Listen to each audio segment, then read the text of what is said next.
Sylvester Stallone stands in a Canadian forest when the medic grabs his arm and says 5 words that make the entire crew go silent. Stop filming or you'll die.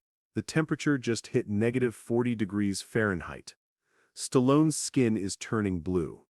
His words are slurring, but what he does in the next 30 seconds doesn't just shock the medic, it creates one of the most dangerous filming decisions in Hollywood history.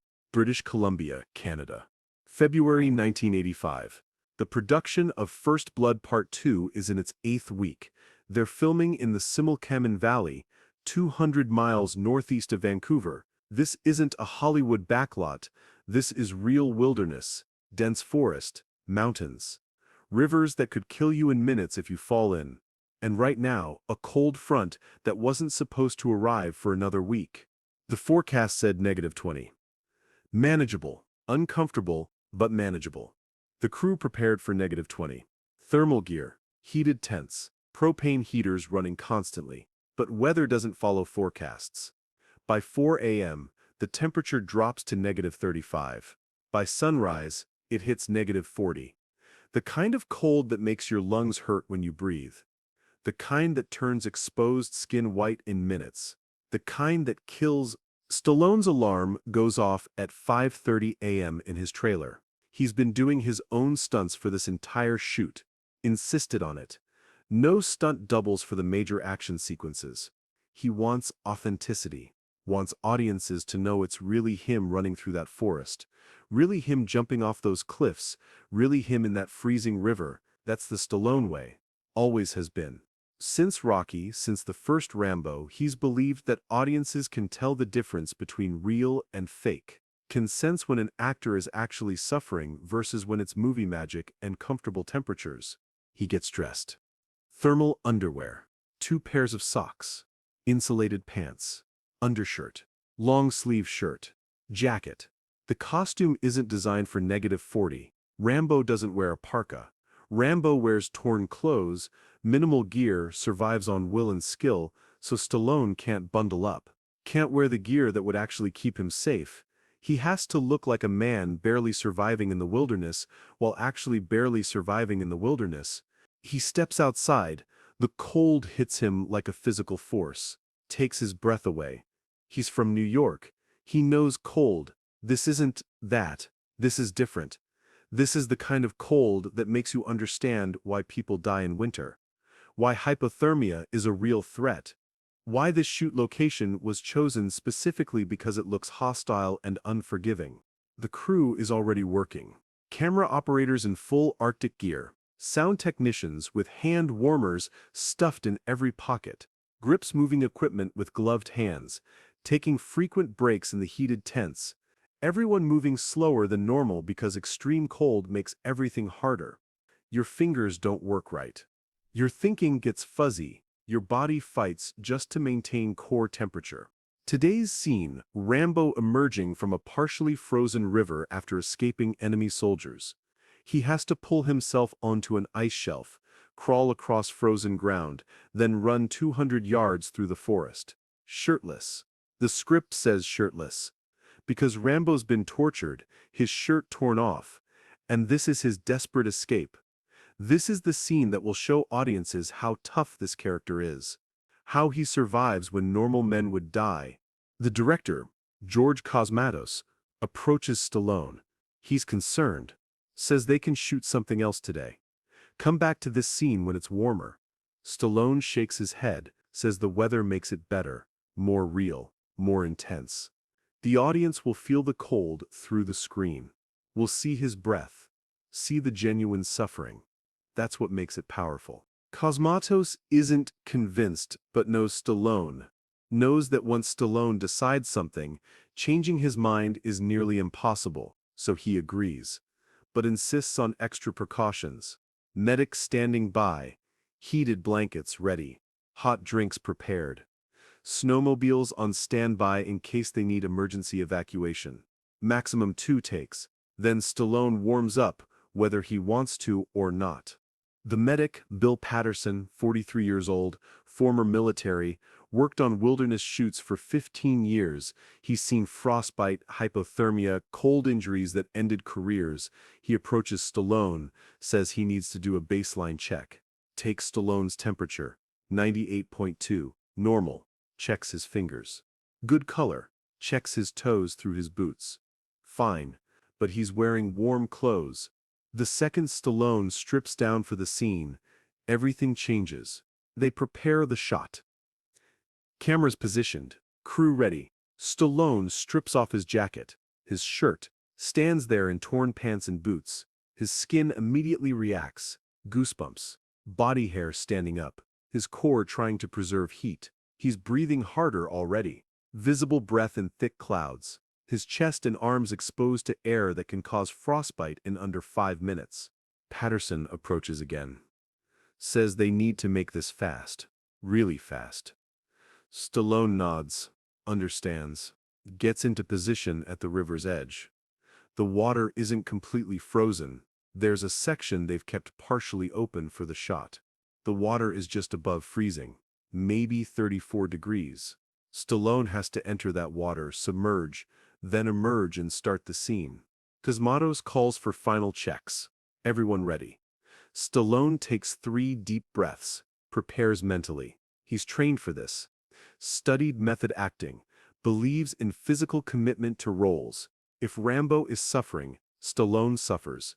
That's the craft. That's the art. He steps into the water. His body screams. Every nerve firing. The cold is shocking, overwhelming. His muscles clench involuntarily.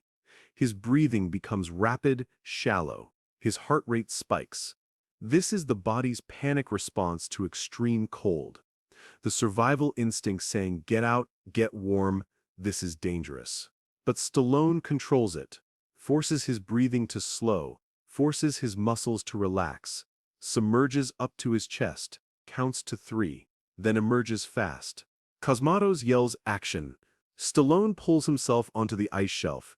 His hands are already numb, can barely feel the ice under his palms.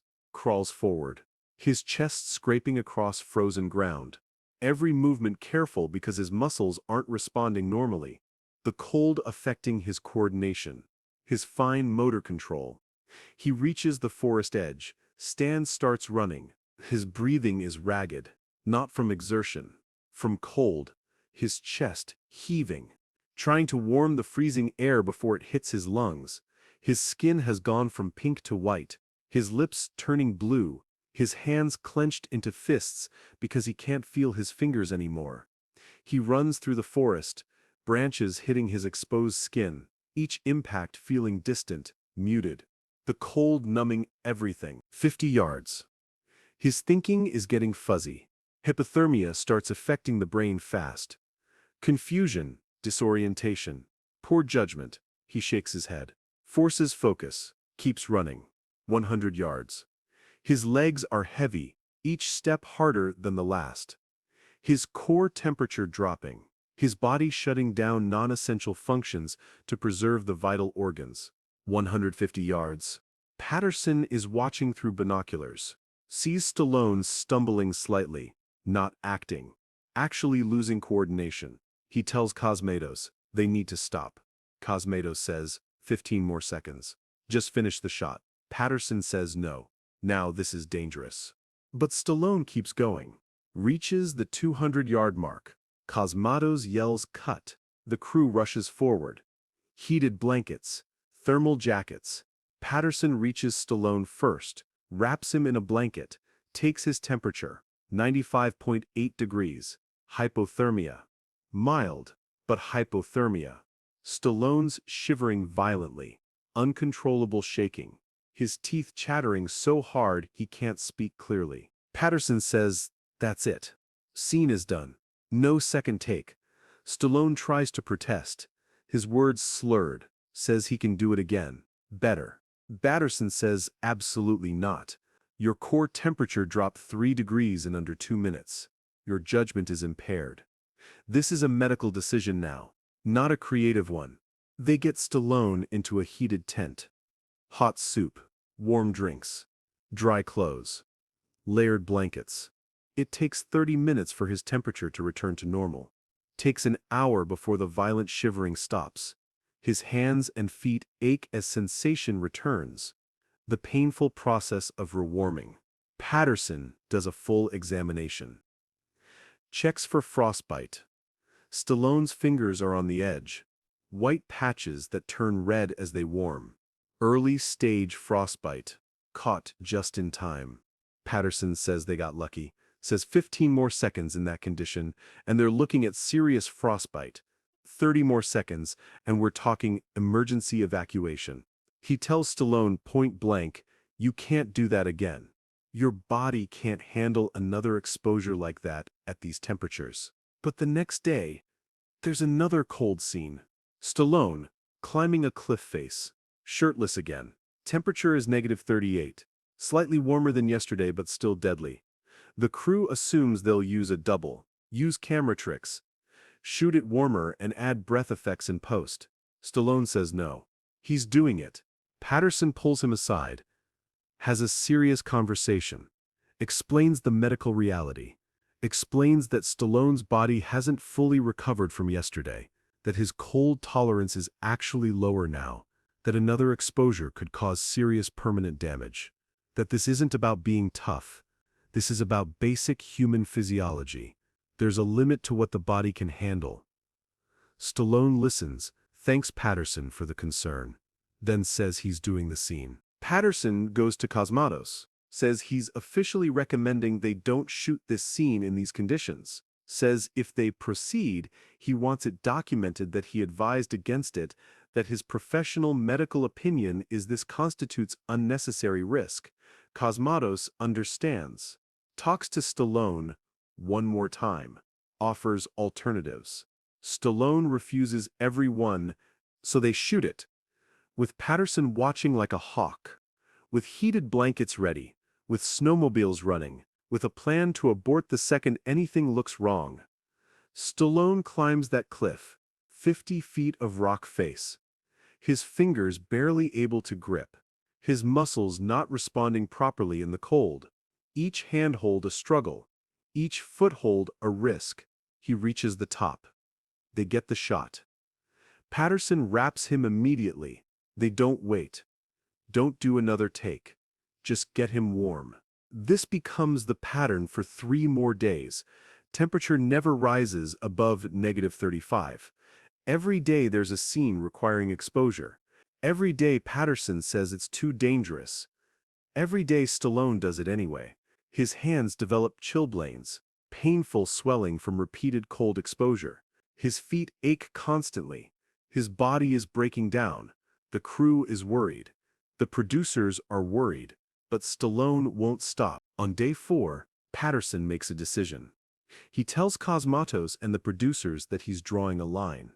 Says the next scene requiring significant cold exposure, if Stallone insists on doing it, Patterson will personally stop filming, will call a safety violation, will shut down production if necessary.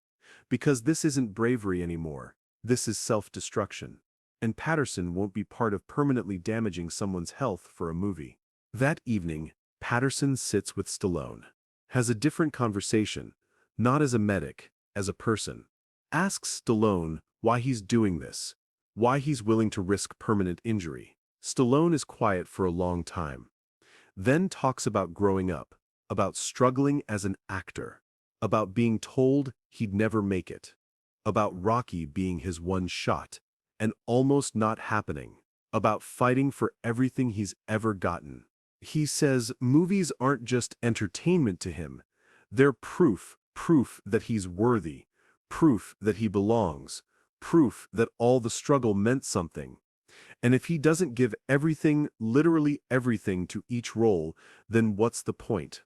Then he's just another actor collecting a paycheck. But if he suffers for real, if he risks for real, if he puts actual skin in the game, then the work matters. Then it's art, then it's truth.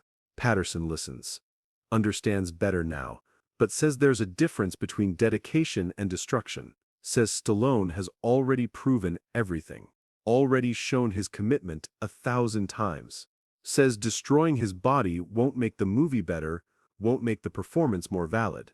will just leave him permanently damaged, and what's the point of proving yourself if you can't enjoy what you've built? Stallone thinks about this. Next morning, the temperature is -42, the coldest day yet. There's a scene scheduled. Stallone talks to Cosmatos. They redesign the scene, use closer shots that allow for more clothing, use camera angles that hide the warming gear. Get creative with the filmmaking instead of demanding inhuman endurance from the actor. The movie finishes shooting. First Blood Part 2 becomes a massive hit.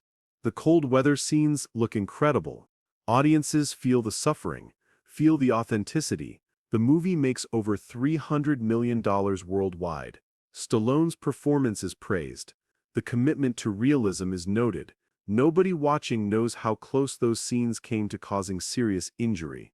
Nobody knows about Patterson's ultimatum. Nobody knows about the -40-degree temperatures and the medic saying stop or die.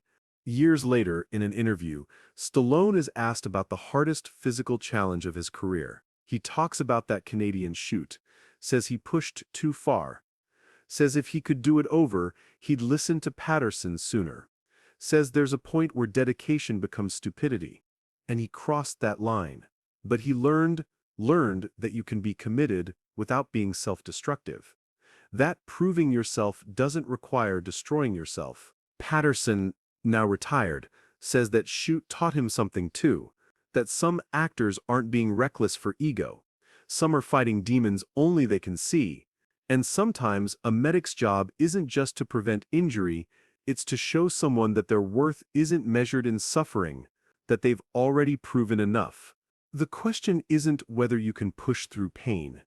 It's whether you should, because the real strength isn't in ignoring your limits. It's in knowing when you've reached them.